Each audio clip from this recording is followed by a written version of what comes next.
Turn now to the Ebola outbreak. A patient in Dallas is in strict isolation this morning after showing signs of the deadly disease. Doctors concerned based on his travel history as America spends tens of millions and sends thousands of troops to treat Africa's victims and keep the virus from spreading here. ABC's Dr. Richard Besser is on the front lines in Liberia. Good morning, Rich. Good morning, George. This morning in Texas, they continue to test a patient who traveled and has symptoms of Ebola, while around the globe, the death toll from the disease continues to rise.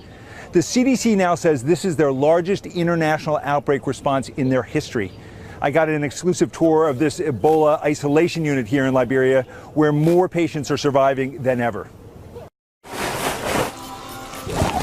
This is the first time a journalist has been allowed into the Ebola ward at El-Watu. It's getting hotter with each layer, but feeling safer with each layer too. Suiting up this carefully, layers and layers of protective gear. Maybe why they've never had anyone who works here catch Ebola. We just have to identify one another. Very good. Dr. Jerry Brown, a Liberian surgeon, is in charge. He prays every time before he goes into the ward. Protect us, Lord, from every danger. Once you come in here, you don't ever go back. That's it. We're now considered contaminated. Yes, contaminated. 60 people in a ward built for 40. The wards the U.S. is building won't be here for weeks. America realizing we must stop Ebola here so it doesn't continue to spread around the world.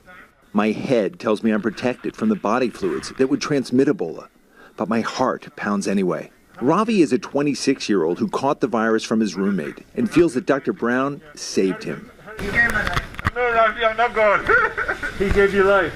Yeah, he gave me life. This patient is a nurse. Here, healthcare workers who are on the mend help monitor the others. Already infected, they can work in the wards without the brutally hot protective gear. After just 40 minutes inside that unit, I was dehydrated and exhausted. But something surprised me. For the first time during this crisis, I saw hope. George? Thank goodness for that. Okay, Rich, and Dr. Besser will be taking your questions from the hot zone all morning. Tweet him using the handle @Dr. Richard Besser.